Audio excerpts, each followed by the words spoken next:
This is the AOC U3277PQU, a 32-inch 4K monitor with a resolution of 3840 by 2160, a 10-bit IPS panel, and running at 60 Hz. So it has a great spec sheet, but is that enough to make this a great product? Over the last 2 weeks, I found out.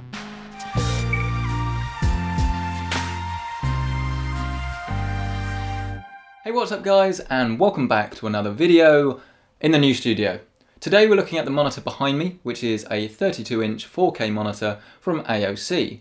I've had a lot of people asking about this, and obviously the full review was coming anyway, but I hope you guys are finally satisfied. And so what is this monitor? Well, it's basically aimed at everyone. More so creative professionals, because it has a 10-bit 3840 by 2160 panel, but it's not ridiculously priced, it's pretty fairly priced. And if anyone does want to buy a 4K monitor, you can't get anything over 60 Hz anyway, so this should certainly appeal to you, at least in theory. So we start by taking a look at the monitor itself, and the design is what I would describe as inoffensive. It's not the greatest thing, but it's not the worst thing either, and it will fit nicely into professional environments and gaming environments nicely as well.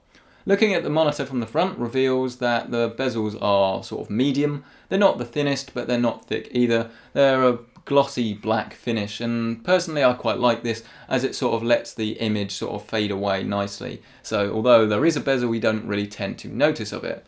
At the bottom though, there was a small issue that could be a big issue if you couldn't get rid of it, and that's the fact that you've got a large amount of residue left over from when you removed the sticker that tells you all the features of the monitor.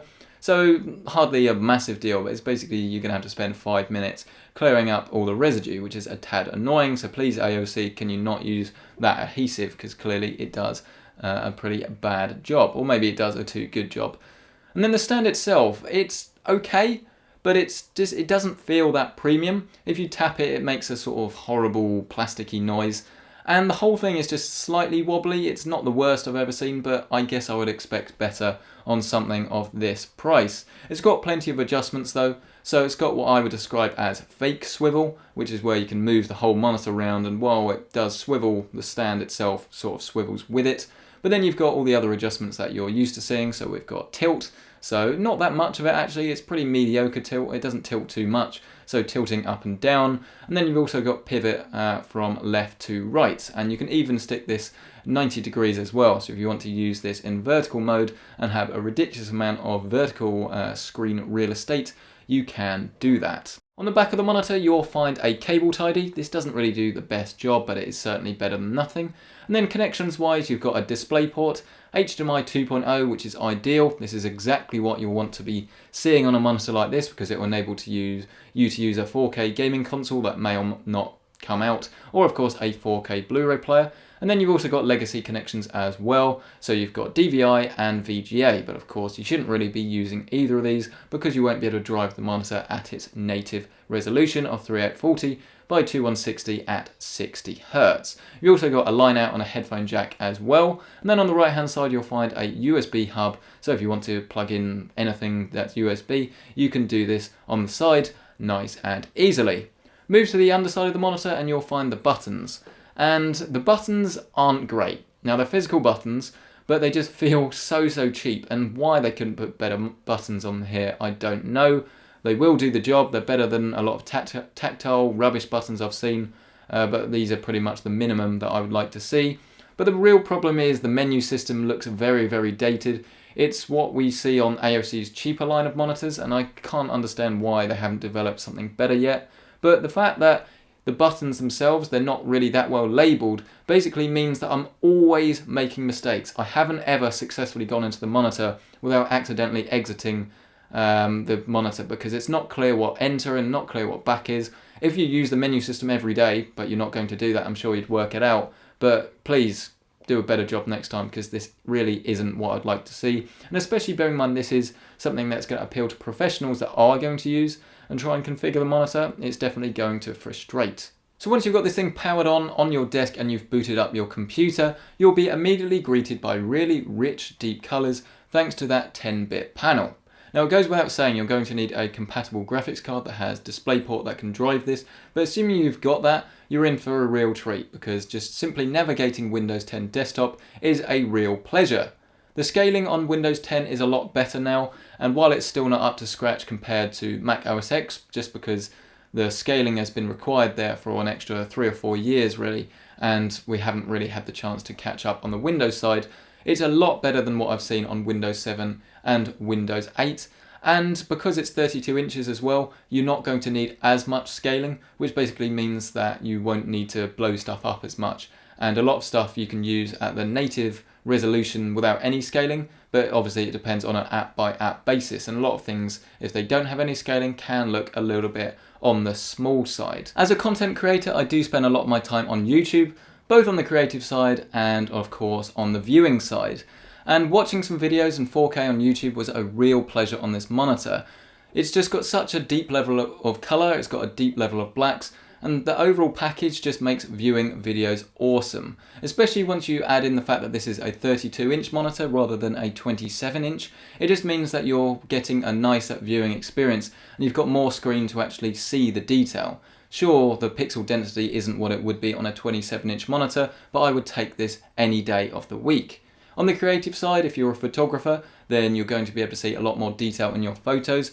Combined with the colour accuracy, it means that if you're going to do some large-scale prints, they're going to be nice and accurate and true to the image. It's not really a professional monitor, but there's no reason that it should be, and I highly doubt that anyone that's anything but a properly professional photographer that prints large scale all the time is going to notice that much of a difference, and this is one of the best panels I've used for editing photos. With videos, it's going to depend entirely on the software you're using, because the Sony home studio software I'm using doesn't really scale that well and there's a few strange things, but having all the real estate and being able to watch back up to a 1440p image in true 1:1 ratio means that it's going to be very nice and easy to edit video and actually see your results and do some color grading without having to worry about something that's not particularly accurate. On the gaming side of the things, this monitor does a pretty damn good job. It's 4K, so obviously you're going to need a lot of graphics horsepower to drive this at its native resolution, but even dropping down to 1440p, you can still get decent results, though if you move down to 1080p, things do start to get a little bit too fuzzy because 32-inch is quite frankly too low. So provided you've got the horsepower, you probably are going to have a pretty decent experience, but it will depend entirely on the game. Playing some Dark Souls on this was a real treat. I was able to use my controller without any noticeable lag, and overall it was a very nice experience despite the fact that I had to start again, sadly because I didn't have a save here in the studio. Moving on to something else like Total War Warhammer, same experience can be had here. If you can drive it at its native resolution, you're in for a real treat, but even at 1440p, everything is still nice and sharp, and because you've got such a nice big screen and it runs at 16:9, you don't need to worry about ultra-wide support or anything like that, and the overall experience is really, really nice. Moving on to first-person shooters though, and unfortunately the same can't really be said. For a bit of casual first-person shooting, it's not really going to be too much of a big deal, but unfortunately there is a fair amount of input lag. It's not that bad. I tested a Philips 4K monitor this time last year that had really bad input lag that made gaming pretty much unplayable, but on all but the sort of most casual games. The same isn't true here, but if you are playing competitive games like Counter-Strike Go, Battlefield, Call of Duty, unfortunately this isn't really going to be the monitor for you because it's just going to annoy you. Even with the overdrive settings turned all the way up, you're just not going to get the most responsive panel. Even though it says that the response time is 4 milliseconds, there's just too much input lag here for me to recommend to the hardcore gamer. So there we have it, my experiences with this AOC monitor. On the whole, it's been very good, and unless you're a first-person shooter fan or just a general competitive gamer, I don't think that you're going to have too many reasons to dislike this. It's just it would be nicer to see a design that was slightly more out there and not quite so generic, and a design that actually is a little bit more premium to touch and maneuver. But regardless of those things, I think it will appeal to most people. Just do be a little bit cautious because you're going to need a lot of graphics horsepower if you do want to run games on this, and you do have that slight amount of input lag that will make competitive gaming just not really the best experience out there. But overall, it wins the Top Performer award because it does a lot more things right than wrong. but there are a few things that you need to be careful of if you're considering this. And so there we go. A massive thank you to you guys for checking out this video as always. I hope it's been useful. A massive thank you to MMD for getting this review sample out. And a massive thank you to Corsair for sponsoring this channel as always. If you like this video, then please hit that like button because that lets others know it's a video worth watching. And subscribe for more videos like this if you want to see more monitor reviews. There are loads of them on the channel, or any other just PC gaming video in general. So thank you so much once again for checking out this video, and I'll see you in the next one.